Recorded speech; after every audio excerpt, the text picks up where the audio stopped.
1950년 오늘 제2대 국회가 개원해 신익희 재헌국회의장을 재선출합니다. 개원 일주일 만에 6.25 전쟁이 일어나자 국회는 다음날 긴급회의를 개최해 유엔과 미국에 북한의 불법 침략을 알리고 긴급 원조를 요청합니다. 2대 국회는 6.25 전쟁 속에서도 거창 양민 학살 사건과 국민방위군 의혹 사건 등을 파헤치는 등 활발한 의정 활동을 펼칩니다.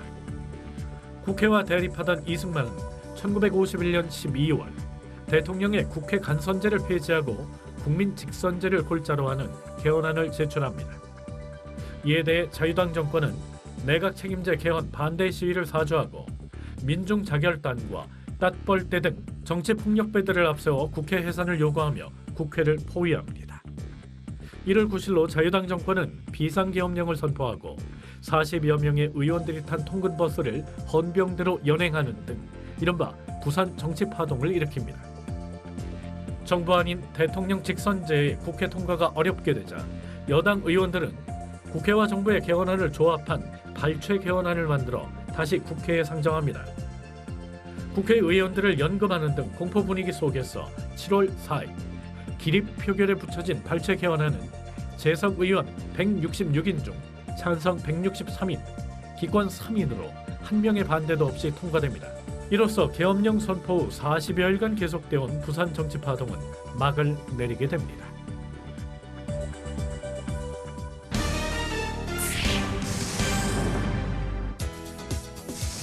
(1960년) 오늘 현직 대통령으로는 처음으로 아이젠하워 미국 대통령이 우리나라를 방문합니다. 서울 시민들의 열렬한 환영을 받은 아이젠하워 대통령 일행은 국회에서 두 나라 사이의 협력 방안을 다짐하는 연설을 합니다.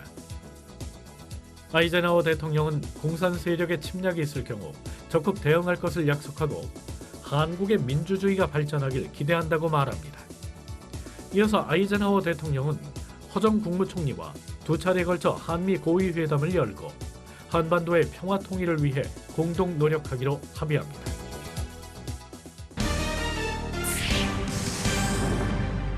정치인들의 논쟁의 초점이 되고 있는 개헌 문제를 통해서 나와 이 정부의 신임을 국민에게 물어보아야 하겠다는 결심 아래 다음과 같이 여야 정치인들에게 제의하는 바입니다.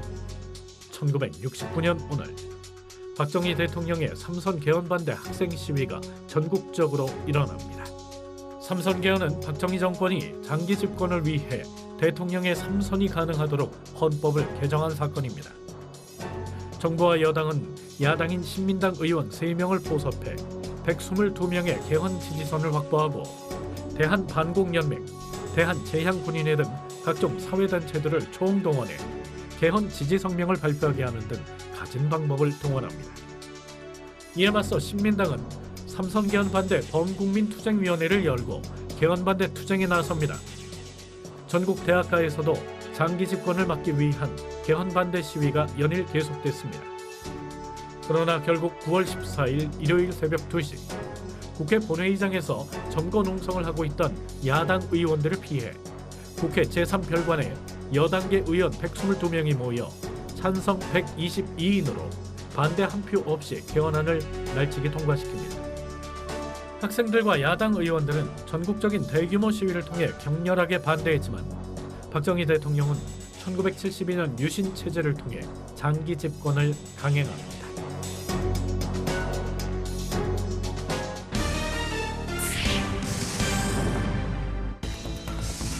1983년 오늘 임진강 하류를 통해 수중 침투하던 무장공비 3명이 사살되는 사건이 일어납니다.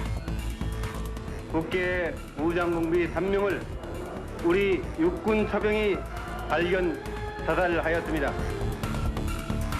사살된 공비들은 묘인 암살용 무성권총 한정과 실탄, 서울 근교지도, 대위 계급장과 하사관 계급장을 단 군복 한 벌씩 등을 휴대하고 있었으며 총 1386점을 포획합니다. 이 본부장은 북한은 서울에서 열리는 IPU 총회를 비롯한 각종 국제 행사의 방해와 요인암살, 파괴 등을 목적으로 이와 같은 무장공비 침투를 앞으로도 더욱 격화시킬 것으로 예상된다며 국민들의 대공 경각심을 촉구했습니다.